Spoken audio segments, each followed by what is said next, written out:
ओम शांति। हम सभी को बाबा ने इस जीवन का महान लक्ष्य दिया है। जो मनुष्य अपने लक्ष्य को बहुत स्ट्रांगली अपना लेता है और जो मनुष्य अपने लक्ष्य को पाने के लिए संपूर्ण प्रयास करता है, वो अनेक तरह की व्यर्थ बातों से मुक्त हो जाता है। लक्ष्य के अनुसार मनुष्य में लक्षण भी आने लगते हैं। लक्षणों पर भी हमें ध्यान देना चाहिए, परंतु लक्ष्य की दृढ़ता लक्षणों को जीवन में सहज लाने का साधन बन जाती है। परंतु यह भी सत्य है कि किसी भी लक्ष्य को पाने के लिए उसकी एक समुचित प्लानिंग भी परम आवश्यक है।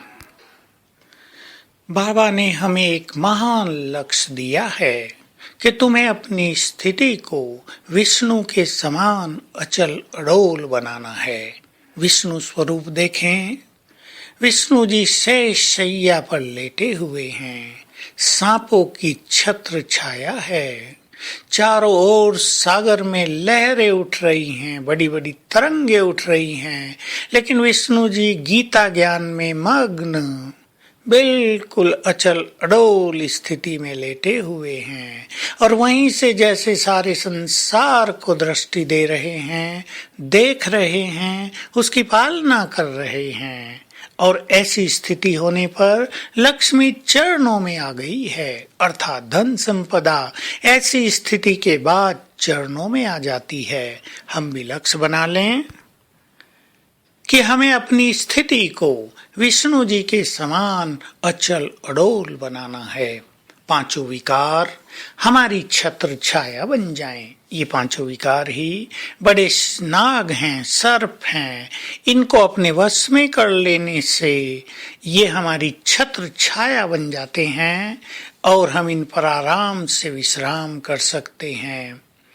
सागर में चाहे कितने भी तूफान हों, अर्थात इस जीवन में चाहे कितने भी माया के तूफान हों, परिस्थिति और समस्याओं के तूफान हों, हमारी स्थिति अचल अडोल रहे, ऐसा हमें संपूर्ण रूप से पुरुषार्थ करना है। इसके लिए ज्ञान की बातों को यूज करना है, बाबा के सहयोग को याद करना है, समर्पण भाव को प्रैक्टिस में लाना है। बाबा का हाथ हमारे सिर पर है, वो सदा हमारी छत्र छाया है। इसके सुंदर अनुभवों में विश्वास में रहना है और ड्रामा के ज्ञान को भी यूज करना है ताकि हमारी स्थिति बहुत अचल अडोल हो जाए।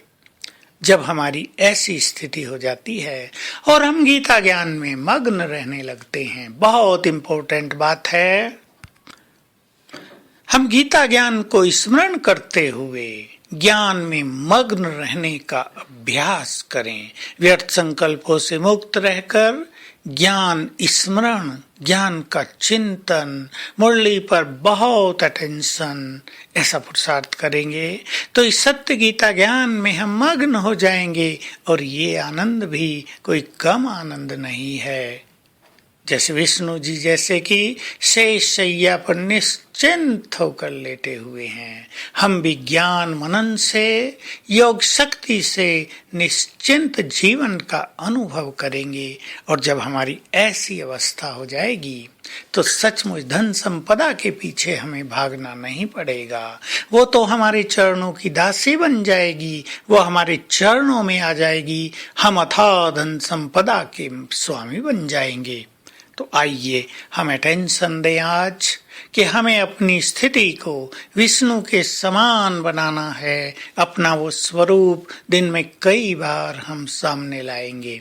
ये हमारा भविष्य का नशा भी है और हमारी वर्तमान की स्थिति भी है, हमारा वर्तमान का लक्ष्य भी है। आज सारे दिन में हर घंटे में एक बार हम अपने स्वरूप को सामने लाकर एक प्रेरणा लेंगे कि ये है मेरी सच्ची स्थिति।